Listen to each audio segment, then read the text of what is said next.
Progressive Caucus Chairwoman Pramila Jayapal has addressed how the left wing of the party plans to keep their promise to voters who voted for a $15 minimum wage. Here's what she had to say. The president just told you, no, this is over. I'm not going to do what you want. So what does that mean for the left flank in the House? Well, what we're saying is we are going to have to deliver on this promise that we ran on. And we told voters, you deliver us the House, the Senate, and the White House, and we will give you a raise that you haven't gotten in 12 years. We'll lift 1.3 million out of poverty. We'll lift the wages of 32 million. That's what we promised. So if we are not going to do it in the reconciliation bill, then we will have to reform the filibuster. Those are the only two ways. So CNN reports now that Jayapal talks about progressives may withhold their vote on the COVID relief bill if the minimum wage provision is left out, saying that we'll see what the whole package looks like before making a decision on the votes for the bill. Former National Press Secretary for the Sanders campaign, contributing editor, current affairs, co-host of the Bad Faith podcast, Briahna Joy Gray, she joins us now to discuss. Briahna, what did you make of Pramila Jayapal's statement there? Look, to be clear, they have threatened to withhold votes before and they haven't. So are you heartened by it? Are you hoping that's what's going to happen? And how should progressives be playing their strategy? Yeah, I am heartened by it. Look at Cuomo's framing here. Mm-hmm. He says the president said he's not going to do what you want. That's not the issue at all. What President Biden is saying is he's not going to do what the American people want overwhelmingly. And what he explicitly promised the Democrats would do if, to Pramila Jayapal's point, they won the House, the Senate, and the White House. The conditions were fulfilled, and now the Biden administration seems to be reneging on its promise. As we discussed on Bad Faith earlier this week, the Biden administration has been putting out statements that seem to anticipate the parliamentarian ruling against $15 minimum wage being passable through reconciliation. And between those kinds of statements and the lack of fight we're seeing now after the fact, it's beginning to feel like the Biden administration isn't committed to this policy. And certainly, as Jen Psaki had to address earlier in the week, it doesn't feel like they were fighting as hard as they would fight for things that didn't matter at all to Americans, like Neera Tannen's nomination. Yeah, that's the amazing part that I find about this. And, Briahna, you're the perfect person to ask. Something Crystal has talked about. Mailers went out from Bernie Sanders and other related campaign efforts saying Bernie Sanders has endorsed Joe Biden because he says he's going to fight for a $15 minimum wage. Could you talk about that? I mean, from that perspective, how critical do you think it was somebody like you or some of your former colleagues who were trying to go out and convince people to vote for Joe Biden based upon this promise? How does it feel to them? You might have spoken to them.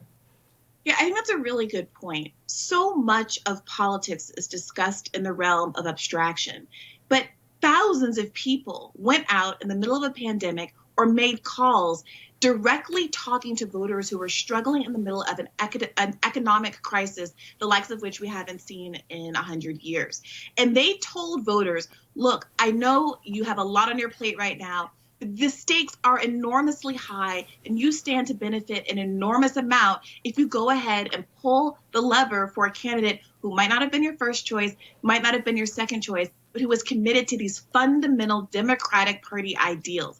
$15 minimum wage, something which hasn't happened, a minimum wage raise hasn't happened in 13 years. Now remember, overwhelming majorities of Americans, not Democrats, Americans support a $15 minimum wage. In Joe Manchin, one of the potential holdout state, 63% of Americans support a minimum wage. And Democrats are rolling over instead of saying, hey, let those Republicans and Democrats alike who are opposed to this overwhelmingly popular program go before their constituents and acknowledge that they voted down the stimulus bill, which has over 70% approval among Americans on the basis that they wanted to give Americans less.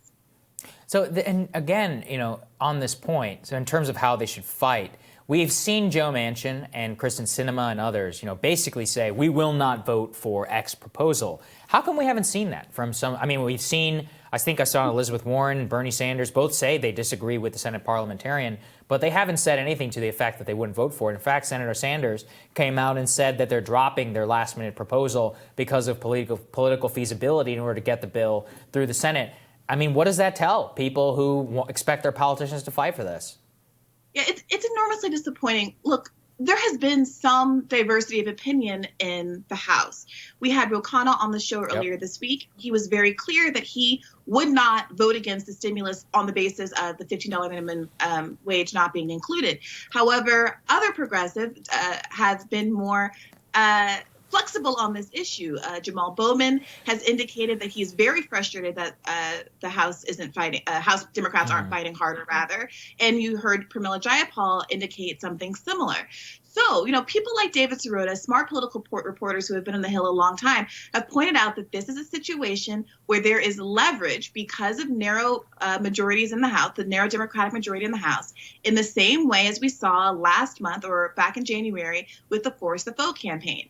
If, 10 or so progressives were willing to withhold their votes, the posture of this conversation would change dramatically.